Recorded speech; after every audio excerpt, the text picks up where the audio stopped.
کراچی میں بھارتی خفیہ ایجنسی را کے 4 دہشت گرد گرفتار۔ اہم انکشافات سامنے آ گئے۔ حساس ادارے اور اسپیشل انویسٹیگیشن یونٹ پولیس نے خفیہ اطلاع پر ملیر قائد آباد کے علاقہ میں مشترکہ کارروائی کرتے ہوئے بھارتی خفیہ ایجنسی را کے لیے کام کرنے والے 4 دہشت گردوں کو گرفتار کر لیا۔ گرفتار مرکزی ملزم 20 مرتبہ اور ایک ملزم 6 مرتبہ بھارت جا چکا ہے۔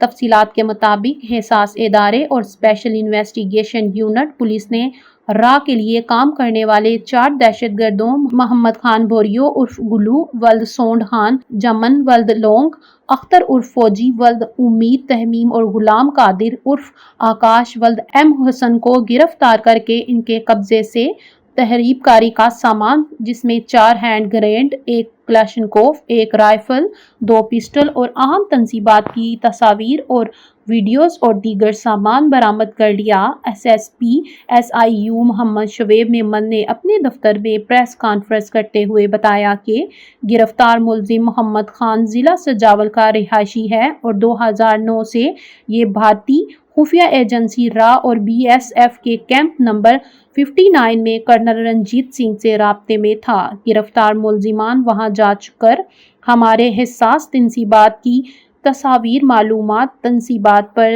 تعینات اہلکاروں کی تعداد اور جیو ٹیگ لوکیشنز فراہم کر رہا تھا۔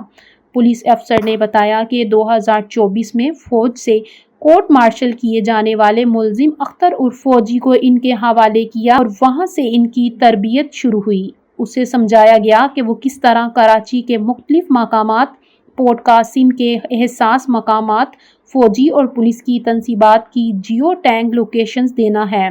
ایس ایس پی نے بتایا کہ ملک کی موجودہ حالات کے تناظر میں یہ اس لیے اہم ہے کہ بھارت ہمارے ساتھ ایک جنگ لڑ چکا ہے اور ہماری تنصیبات پر حملہ کر چکا ہے۔ اس لحاظ سے جیو ٹیگ لوکیشن بھیجنا ملک دشمن عمل ہے۔ انہوں نے بتایا کہ گرفتار ملزمان کے موبائل فون چیک کیے گئے تو ان میں سے ملک کے حساس مقامات کی ویڈیوز، تصاویر، جیو ٹیگنگ کے سافٹ ویئر برآمد ہوئے ہیں اور بھارتی کرنل کا نمبر بھی موجود ہے۔ گرفتار ملزمان کرنل رنجیت کو بوس کہا کرتے تھے۔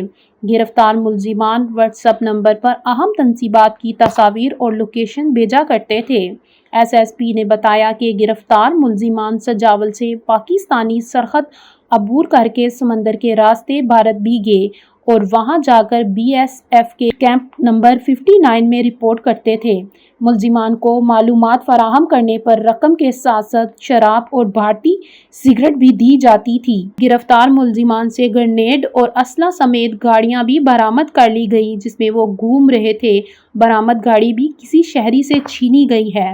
شعیب میمن نے بتایا کہ گرفتار ملزمان کے خلاف ملک دشمن کی دفعات کے تحت مقدمات درج کیے گئے ہیں۔ انہوں نے بتایا کہ گرفتار ملزمان دشمن کو ہماری تنصیبات کی تصاویر اور لوکیشنز شیئر کر رہے تھے۔ گرفتار ملزمان سے برآمد موبائل فون فورینزک کے لیے بھجوائے جا رہے ہیں تاکہ معلوم ہو سکے کہ ملزمان مزید کن کن بھارتی موبائل فونز نمبروں سے رابطے میں تھے اور کن کن کو معلومات فراہم کرتے تھے۔ ایک سوال کے جواب میں ایس ایس پی نے بتایا کہ گرفتار ملزمان بن قاسم ٹاؤن میں فوجی اور سی پیک کی تنصیبات اور سجاول میں فوج اور نیوی کی تنصیبات کی لوکیشن اور ٹراپکس کی تعیناتی، شفٹ کی تبدیلی اور کون سا اسلحہ ہوتا ہے فراہم کر رہے تھے۔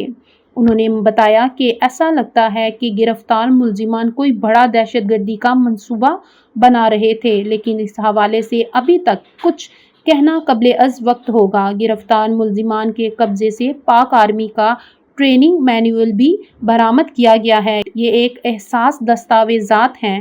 ایس ایس پی نے بتایا کہ گرفتار ملزم محمد خان 20 سے زیادہ مرتبہ بھارت جا چکا ہے جبکہ ملزم اختر عرف فوجی 6 مرتبہ بھارت جا چکا ہے۔ گرفتار ملزمان کے خلاف مقدمات درج کر کے تفتیش کا آغاز کر دیا گیا اور دوران تفتیش مزید انکشافات متوقع ہیں۔